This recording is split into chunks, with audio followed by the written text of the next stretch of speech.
कर रहे हैं देश के उन पिछड़े हुए लोगों पे, उन शोषित एवं वंचित लोगों पे जो देश के आपके संविधान की इकाई है। लेकिन होता क्या है कि संविधान की इकाई का इस्तेमाल हम केवल तब करते हैं जब हमारे देश में वोट की राजनीति करनी होती, जब मतदान होता है तो हम अपने दोस्तों को पहचानना स्टार्ट करते हैं। लेकिन हकीकत यह है कि हमको उनको तब पहचानना है जब हमारे देश के लोग, जब एक संवैधानिक पद पे एक प्रधानमंत्री, एक मुख्यमंत्री हमारे देश का बन जाता है तो वो शुरुआत से लेके अंत तक हर उस व्यक्ति को साथ में लेके चले। अच्छा, ये जो अभी इस समय की देश की कानून व्यवस्था चल रही है, जी हाँ, उस पर कुछ आप अपना बताना चाहेंगे? देखिए, देश की कानून व्यवस्था जो हमारे ऊपर के उच्च जो हमारे नेतागण हैं, प्रधानमंत्री हैं, मुख्यमंत्री हैं और देश के विभिन्न कार्यप्रणाली के संवैधानिक पद पे लोग बैठे हैं, ये कानून व्यवस्था को तो ठीक करना चाहते हैं। लेकिन होता क्या है कि जो हमारे देश की एक मिथ्या चलती है, मिथ्या कहती है कि आप पैसा दो और आपका काम हो जाएगा। उस मिथ्या से दूर होना होगा। हमारे उच्च अधिकारी जो हमारे देश के प्रतिनिधित्व करने वाले, उच्च प्रतिनिधित्व करने वाले लोग हैं, वो ये चाहते हैं कि देश का विकास हो, वो ये चाहते हैं कि देश की कानून व्यवस्था सुदृढ़ हो, वो चाहते हैं कि देश की महिलाओं के साथ अत्याचार ना हो, वो ये चाहते हैं कि देश के लोगों के साथ रोजगार की समस्याओं का समाधान हो। लेकिन जो निम्न स्तर के लोग बैठे हैं, जो बिना पूंजी के किसी भी काम को करने के लिए तैयार नहीं होते हैं, आज हमारा देश इस वजह से कानून व्यवस्था में भी पीछे होता जा रहा है और साथ ही साथ हमारे देश के शिक्षित नौजवान बेरोजगार हैं और हमारे देश की आर्थिक स्थिति संकट में है। जैसे कि इस समय की स्थिति करीब 1.5-2 साल से महामारी भारत में चल रही है, भारत के अन्य देशों में भी चल रही है, उसके चलते कुछ महंगाई बढ़ी है, जी हाँ, उस पर कुछ आप कहना चाहेंगे? देखिए, महंगाई तो हमारी जो है वो इंटरनेशनल लेवल की जो हमारी चीजें हैं वो इंटरनेशनल लेवल पे, जैसे हम चिल्लाने लगते हैं कि पेट्रोलियम बहुत ज्यादा महंगा हो रहा है, तो हमारे उच्च प्रतिनिधि के माध्यम से भी यही संदेश आता है कि इंटरनेशनल लेवल पे जो मार्केट की रेटिंग होती है, इंटरनेशनल रेटिंग के हिसाब से हमारा फ्यूल का दाम बढ़ता है। लेकिन जो लोग ये कहते हैं कि पिछली सरकार में भारतीय जनता पार्टी धरना देती थी, प्रदर्शन करती थी और वो सत्ता में यही कह के आई कि महंगाई कम होगी, लेकिन हमको साथ ही साथ ये भी देखना होगा कि महंगाई तो कम करने के लिए साथ ही साथ हम क्या कर रहे हैं। हमने क्या किया है कि हमने देश के संपूर्ण देश के निवासियों को, 80 करोड़ लोगों को हमने निःशुल्क आपको अनाज दिया, हम निःशुल्क वैक्सीन दे रहे हैं। ये सब पैसा भी तो महंगाई दर में जोड़िए कि इन पैसों का भी तो इस्तेमाल कहीं ना कहीं महंगाई के स्तर पे हुआ है। अगर महंगाई किसी चीज की बढ़ाई गई है तो उसको मैनेज करने के लिए हमने क्या किया है, उसको मैनेज करने के लिए हमने पैसे की व्यवस्था कहां से की है। कोई ऐसा तो नहीं कि हमको केवल विश्व बैंक हमको लगातार पैसा देता जाएगा कि आप देश को कर्जा देते जाइए। हमने चीजों को कहीं महंगा करके और कहीं सस्ता करके देश की व्यवस्था को भी सुचारू रूप से चलाने का काम किया है। अच्छा, कुछ विपक्ष पार्टियां जो कि इस समय हमला कर रही है अपनी पार्टी में कि राम मंदिर में जो चंदा गया था उस पर बहुत घोटाला हुआ है, तो उस पर कुछ जानकारी आपसे देना चाहेंगे? देखिए, जो जमीन की कीमत न्यायिक तरीके से जो होनी चाहिए थी, रजिस्ट्रार ऑफिस में पैसे जमा हुए हैं, कोई ऐसा तो नहीं किसी ने अपने निजी खाते में पैसा डलवा लिया है। जो पैसा गया रजिस्ट्रार ऑफिस के माध्यम से उस जमीन की रजिस्ट्री की गई है। हाँ, जो मूल्यांकन की बात की गई उसके लिए विभिन्न लोगों ने बोला कि मूल्यांकन हुए हैं, उस मूल्यांकन रेट के अनुसार इसकी ये कीमत हो गई 2 करोड़ से 18 करोड़ रुपए हो गई। ये एक मिथ्या है। मैं तो उनसे पूछना चाहूंगा जो इस पर सवाल कर रहे हैं कि भाई साहब आपने कितने लाख रुपए का चंदा दिया, भाई साहब आपने कितने रुपए का चंदा किया, लेकिन आपको केवल मुद्दे उठाने हैं। आज हिंदुस्तान का हिंदू और मुसलमान बड़ी मुश्किल से एक हुआ है कि राम मंदिर के मुद्दे के बाद आज देश में राम मंदिर का मुद्दा खत्म हो गया है, हिंदू मुसलमान के बीच आपसी सामंजस्य बन गया है और इस मुद्दे को उठा के फिर एक खेल खेला जा रहा है कि हिंदुओं को कैसे उकसाया जाए और मुसलमानों को कैसे उकसाया जाए कि कोई हिंदू हितैषी बन जाए और कोई मुस्लिम हितैषी बन जाए और देश का जैसे नाश करते आ रहे हैं फिर से नाश करने का एक प्लान चल रहा है। और अभी जो महामारी के चलते कई परिस्थितियां गड़बड़ हुई थी, उसमें ऑक्सीजन की कमी हुई और काफी मौतें बढ़ी हैं। जी हाँ, तो उस पर भी विपक्षियों ने काफी हमला किया है कि प्रदेश सरकार अपनी स्थिति को नहीं संभाल पा रही है। तो आपको क्या लगता है कि प्रदेश सरकार ने अपने स्तर से कोई कार्य नहीं किया? मैं प्रदेश सरकार की बात क्यों करूं, मैं तो इंटरनेशनल लेवल की बात करता हूं। अमेरिका इतना विकसित देश है, ऑस्ट्रेलिया है, विभिन्न देश हैं। जब वहां पे मौतें हुई तो वहां कंट्रोल नहीं हो पाए तो हिंदुस्तान का कोई वो अलग से कोई संजीवनी बूटी खा के आया था? लोगों के साथ जो हुआ ये दुखदाई है, लोगों की मौतें हुई, लेकिन प्रदेश सरकार और हमारे देश की सरकार ने जितना सहयोग किया है शायद ही विश्व की किसी सरकार ने इतना सहयोग किया हो। हमने केवल सहयोग नहीं किया, आसपास के देशों को अपनी माध्यम से सहायता देके बता दिया कि हम कल भी तुम्हारे बाप थे, आज भी तुम्हारे बाप हैं और आने वाले समय भी तुम्हारे बाप होंगे, क्योंकि टेक्नोलॉजी तुम हमसे लेके गए हो। हमारी गीता, हमारी कुरान की टेक्नोलॉजी से आज अन्य देश भी विकास कर रहे हैं, और देश जो विश्वगुरु था, जिसके पास हर तरह की शिक्षा थी, हर तरह की टेक्नोलॉजी थी, आज उस टेक्नोलॉजी के माध्यम से विदेश भी विकास कर रहा है, विदेश भी विकसित हो रहा है। हमारे देश की कमजोरी क्या थी कि हम 70 साल से पिछले थे। हमें 70 साल तक के पहले जो हमारी स्थिति थी, अंग्रेज हमें उस स्थिति में छोड़ के गए थे कि हमारे पास एक सुई नहीं थी। आज हम हवाई जहाज से लेके सुई तक का निर्माण अपने देश में करते हैं। क्या ये छोटी हमारी के लिए हमारी ये भूमिका है? क्या हमने छोटा विकास किया है? पहले हमें इसका जवाब कोई दे दे। अच्छा, ये किसान आंदोलन को लेकर के भी करीब साल भर होने वाला है, 8 महीना हो रहा है। अलग अलग जगहों पे कुछ किसान संगठन है जो अपने अपने स्तर से अपना जो है धरना प्रदर्शन कर रहे हैं। तो उनका भी यही है कि सरकार पे वो खाली जो है साध रहे हैं सारी चीजें।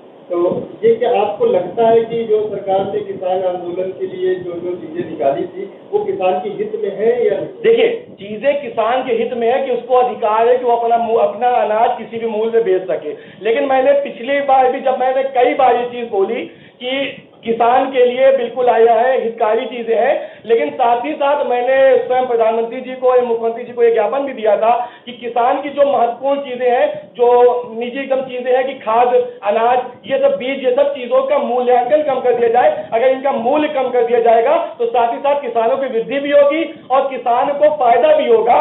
आज वो आजाद है, अपना अनाज कहीं बेच सकते हैं। लोग इसके में भी जवाब देते हैं कि भाई क्या पहले किसान नहीं बेच देता था प्राइवेट स्तर पे, लेकिन किसान के लिए एक निश्चित मूल्य होता था, कितना बेच देंगे। क्या उस निश्चित मूल्य में भी डिफॉल्ट नहीं होते थे? क्या वहां पे भी ऐसे लोग नहीं बैठे थे जो कालाबाजारी करते थे, 1800 का अनाज 1100 में लेते थे, आपके अनाज को डिफॉल्ट कर देते थे और फिर वही अनाज को वो प्राइवेट लोगों को 2000, 2500 के हिसाब से, कुंटल के हिसाब से बेचते थे। आज कम से कम वो आजाद तो है कि वो प्राइवेट लेवल पे अपने अनाज को किसी भी मूल्य में बेच सकते हैं। कोई उसके लिए निम्न मूल्य नहीं है कि हमको इसके ऊपर नहीं बेचना है।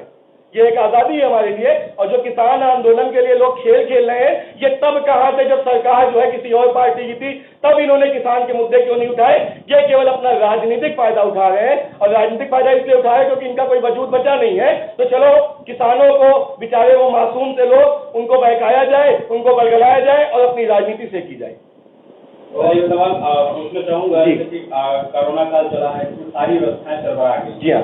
उसमें एक हमारी व्यवस्था थी कानून व्यवस्था, जी हाँ, वो भी पूरी तरह से चरमराई है। इस कोरोना काल का बहाना लेकर हमारे जो सरकारी पार्षद हो गए, जो जनता से, सरकार से रूबरू होते हैं, सब मिलाते हैं, वो सब भी आज ठीक से काम नहीं कर रहे हैं। कई शिकायतें आई हुई हैं और कानून की व्यवस्था को लेकर आज पत्रकारों पर आए दिन हमला हो रहा है, उससे आप क्या कहना चाहेंगे? देखिए, हमारे देश का जो चतुर्थ स्तंभ है, जो संविधान का चतुर्थ स्तंभ है, मीडिया, इसकी आवाज, जब ये हक की आवाज उठाता है तो कहीं ना कहीं तकलीफ होती है उन लोगों को जो गलत करते हैं। लेकिन हमारे देश के प्रधानमंत्री, हमारे देश के मुखिया, हमारे प्रदेश के मुखिया योगी आदित्यनाथ जी ने जिस तरह से कानून, हाईकोर्ट से भी आपका पास हो गया कि अगर आपको कोई एक धमकी भी देता है तो उसकी न्यायिक जांच करके उस पर जुर्माना एवं उस पर 3 साल की सजा का प्रावधान किया गया है। कानून बनाए जाते हैं लेकिन स्थिति के अनुसार बनाए जाते हैं। गलत लोग, अपराधी लोग, आज देखिए बहुत से ऐसे नाम है जिनका मैं नाम लूंगा तो वास्तविक तौर पर उनकी घर की कुर्कियां हो गई। वो लोग जिनके ऊपर कभी पुलिस एक छापा मारने की बात छोड़िए, जज जो फैसला नहीं ले पाता था, आज वो जेल की सलाखों के पीछे है। ये मौजूदा सरकार की देन है। इसके अलावा किसी सरकार की औकात नहीं थी कि उनके कॉलर पे हाथ डाल सके। आज उनको घर से निकाल के जेल भेज दिया गया। आज उनकी सुनवाई भी होती है, आज उनको सजा भी दी जाती है। आज हर तरह का वो कानूनी व्यवस्था सुचारू रूप से आ रही है, लेकिन हर चीज को पन्ने में संवरने में टाइम लगता है। किसी के पास कोई ऐसी बूटी नहीं है या लड़न के चिराग नहीं है कि हमने बस घिस दिया और काम हो गया। शिक्षा व्यवस्था, चिकित्सा व्यवस्था, जैसा कि पिछले 10 सालों के पहले कुछ पार्टियां कहती कि पहले अच्छी थी, बेहतर थी, क्या उसकी अपेक्षा अब सुधार है या पहले? देखिए, कोरोना काल में अगर शिक्षा व्यवस्था चरमराई है तो मैं उसको एक्सेप्ट करता हूं। हाँ, लेकिन उस समय में हमने अपने लोगों की जीवन को बचा लिया, ये इंपॉर्टेंट। हम 1 साल के बाद हमारे 1 साल का ये नुकसान होगा, इसको हम आने वाले साल में जरूर अपना कंप्लीट कर लेंगे। लेकिन अगर हम किसी के जीवन के साथ गलत कर देते, अगर किसी की मौत हो जाती, अगर किसी के साथ कोई दुखदायी घटना हो जाती, तो उसका जवाब देने के लिए फिर यही विपक्ष चिल्लाता कि भैया इतने बच्चे मार दिए, भैया इनके साथ ये हो गया। उससे बेहतर था कि हमने उनको उत्तीर्ण कर दिया, उनको पास कर दिया, उनको अगली कक्षा में प्रमोट कर दिया, साथ ही साथ उनके जीवन को ही बचा लिया, उनका एक साल बर्बाद नहीं हुआ, उनको साथ ही साथ पास करके दिया है। हमने उनके साथ कोई नुकसान नहीं किया है, हमने उनके साथ कोई धोखा नहीं किया है। अच्छा, ये मौजूदा चुनाव की स्थिति क्या लग रही है आपको? चुनाव तो देखिए, हर घर मोदी है, आपको कहने की जरूरत नहीं है। जय भाजपा तय भाजपा चल रहा है। और दूसरी बात यह है कि मैं एक मुस्लिम समुदाय से हूं और मैं ये जानता हूं कि अल्पसंख्यक के लिए माननीय मोदी जी बहुत काम कर रहे हैं। मैं शिया समुदाय से ताल्लुक रखता हूं और मैं देखता हूं कि हमारे शिया समाज से बहुत से लोग हैं जिनको अच्छे अच्छे पद पे बिठाया गया। अहले सुन्नत समाज, जिसको सुन्नी समाज कहते हैं, उससे भी अच्छे अच्छे लोगों को पद पे बिठाया गया। लेकिन मैं यहाँ पे अपने आप को छला हुआ महसूस करता हूं कि जो प्रतिनिधि बन के आए हमारे अल्पसंख्यक समाज के लिए, जिसके लिए केंद्र सरकार बड़े बड़े फंड देती है, बड़ी बड़ी शिक्षा प्रणाली के लिए देती है, चिकित्सा प्रणाली के लिए देती है, उद्योग के लिए देती है, लेकिन वास्तविक तौर पे अभी जमीन पे वो चीजें नहीं पहुंच पाई है। मैं छला महसूस करता हूं अपने समुदाय को और मैं निवेदन करता हूं देश के प्रधानमंत्री को, अपने प्रदेश के मुखिया योगी आदित्यनाथ जी को कि कृपया करके निचले स्तर पे जिनको आपने इसका पदभार दिया है, इनकी समीक्षा बैठक तो कीजिए और इनसे जरा पूछिए तो कि भाई साहब ये फंड वापस क्यों जाते हैं? क्या तुम्हारे पास उसके लिए लोग नहीं है, या तुम देने के हकदार नहीं हो, या तुम्हारे पास हैसियत नहीं है, या तुम्हारे कमीशन के हिस्से से नहीं होते कि इन लोग तक इनका हक पहुंच रहा है?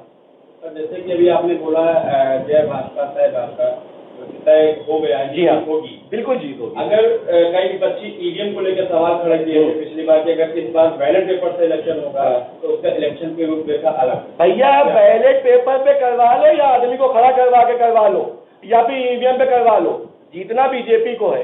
तुम्हारे पास पहले उस लेवल का कोई आदमी तो लाओ जो खड़ा होकर कहे कि मैं मोदी जी को टक्कर देने वाला हूं। पहले उस स्तर का आदमी खड़ा करो। प्रदेश में योगी आदित्यनाथ के स्तर का आदमी खड़ा करो, अन्य प्रदेशों में अन्य प्रदेश के मुख्यमंत्री के स्तर का आदमी खड़ा करो। वो जमीनी स्तर पे हमारा एक एक कार्यकर्ता बिना किसी लाभ के भारतीय जनता पार्टी को वोट देता आया है। देश का हिंदू, देश का मुसलमान बराबर से सहभागिता देके भारतीय जनता पार्टी को इस बार 100% वोट देगा। अपनी अपनी विधानसभा में जो पैसा लगाने वाले हो उसको भी समेट के रख लो, क्योंकि जीतना नहीं है, इस बार सबकी जमानत जब्त है। क्या सर जो अब की जो इलेक्शन होंगे वो ईवीएम से होंगे? आप ईवीएम से होंगे, well and good. Ballot papers होते हैं, वेल एंड गुड। किसी भी तरह से मतदान होगा, भारतीय जनता पार्टी 100% मतदान से इस बार जीतेगी। और ये चीज दिखती नहीं है क्योंकि आप अगर आप मीडिया पर हैं, आप मीडिया बंधु हैं, आप लोग को ये चीजें मालूम है कि अगर आप कहीं पे भी जाके सर्वे कर लीजिए, 100 आदमी में से 90 आदमी भारतीय जनता पार्टी सपोर्ट करता है और जो 10 सपोर्ट नहीं कर रहा है वो अपने या तो निजी लाभ में नहीं कर रहा है या अपनी निजी खुन्नस में नहीं कर रहा है। इसके अलावा कोई टॉपिक नहीं है।